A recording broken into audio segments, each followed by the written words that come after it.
اعوذ باللہ من الشیطان الرجیم بسم اللہ الرحمن الرحیم۔ السلام علیکم عزیز طلبہ، امید کرتی ہوں آپ سب بخیر و عافیت ہوں گے۔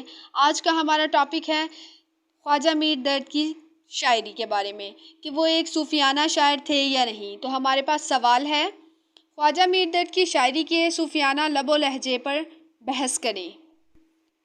شروع کرتے ہیں۔ شاعری کے حوالے سے خواجہ میر درد کے بارے میں دو باتیں مشہور ہیں کہ میر درد جو ہیں وہ صوفی شاعر نہیں ہیں اور میر درد صوفی شاعر ہیں۔ سب سے پہلے ہم بات کرتے ہیں میر درد صوفی شاعر نہیں ہے پر۔ اردو کے بعض مصنفین اور ناقدین خواجہ میر درد کو صوفی شاعر تسلیم نہیں کرتے۔ رشید حسن خان اپنے ایک مضمون کیا خواجہ میر درد صوفی شاعر تھے میں رقم تراز ہیں کہ خواجہ میر درد صوفی تھے، صوفی شاعر نہیں تھے۔ اس بات کو یوں بھی کہا جا سکتا ہے کہ خواجہ صاحب کی زندگی صوفیانہ تھی لیکن ان کی شاعری تصوف کا حصہ نہیں تھی۔ وہ غزل کی اس طاقتور روایت کا حصہ تھی جس کی بھرپور نمائندگی اس زمانے میں میر تقی میر کر رہے تھے۔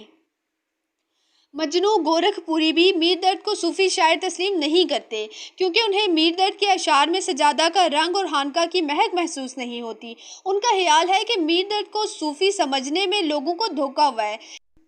اس زمن میں وہ رقم تراز ہیں کہ خواجہ میر درد کا جب ہم تصور کرتے ہیں تو غیر شعوری طور پر ایک دھوکہ پیدا ہو جاتا ہے جس سے درد کے کردار شعری کی حق تلفی ہو جاتی ہے۔ ہمارے ذہن پر پہلے سے ہی یہ خیال چھایا رہتا ہے کہ وہ ایک خاندانی صوفی اور درویش تھے، اس لیے ہم بغیر سوچے سمجھے ان کے کلام کی ممتاز خصوصیت تصوف اور معرفت بتا دیتے ہیں۔ یہ ایک بہت بڑا التباس ہے۔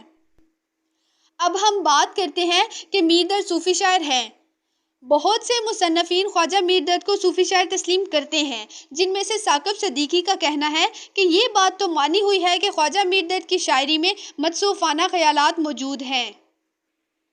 اسی طرح ڈاکٹر جمیل جالبی موصوف میر درد کا تذکرہ کرتے ہوئے رقم تراز ہیں کہ درد کے ہاں صوفیانہ فکر، جذبے کی چمک اور تجربے کی گرمی کے ساتھ مل کر اس طرح جلوہ نما ہوتی ہے کہ ان سے پہلے کسی اور شاعر کے ہاں اس طرح بیان میں نہیں آئی۔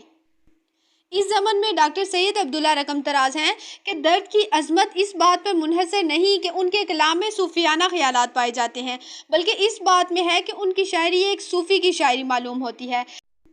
ایک صوفی کی شاعری نہ صرف اس بنا پر کہ اس میں صوفیانہ عقائد و مسائل کا تذکرہ ملتا ہے بلکہ اس بنا پر بھی کہ ان کی ساری شاعری کا لب و لہجہ صوفیانہ ہے۔ ڈاکٹر سید عبداللہ اپنے مضمون درد کا صوفیانہ لب و لہجہ میں درد کے صوفیانہ لہجے کی بات کرتے ہوئے فرماتے ہیں کہ صوفیانہ لب و لہجہ سے مراد یہ ہے کہ ان کی بات کا ڈھنگ غیر صوفی شعراء سے مختلف ہے، یعنی معنوی اور خارجی دونوں اعتبارات سے ان کی شاعری پر صوفیانہ زندگی اور ذہن کی چھاپ لگی ہوئی ہے۔ زندگی اور کائنات کے متعلق ان کے تصورات، عشق و محبت کے متعلق ان کا نقطہ نظر، مجاز اور حقیقت کے سلسلے میں ان کا انداز خیال، غرض تقریباً ہر موضوع کے متعلق ان کا مخصوص طریقے بحث اور منفرد انداز بیان ہے، جس کی بنا پر وہ دوسرے غیر صوفی شعراء سے ممتاز اور منفرد نظر آتے ہیں۔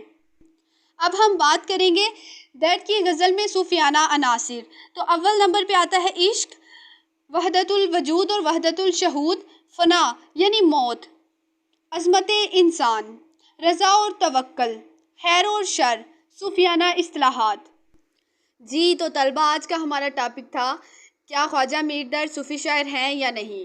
تو دونوں پہ ہم نے بحث کی ہے۔ کافی سارے محققین اور مصنفین کا کہنا ہے کہ خواجہ میر درد ایک صوفی شاعر ہیں اور کافی ساروں کا کہنا ہے کہ خواجہ میر درد صوفی شاعر نہیں ہے۔ کل انشاءاللہ تعالی ہم میر درد کی غزلیات شروع کریں گے۔ اس سے پہلے میں آپ کو تشریح کرنے کے بارے میں بتاؤں گی۔ تو امید کرتی ہوں کہ آپ کو میری ویڈیوز پسند آ رہی ہوں گی۔ میری حوصلہ افزائی کے لیے سبسکرائب ضرور کریں اور اپنا اور اپنے گھر والوں کا خاص خیال رکھیے گا۔ اللہ حافظ۔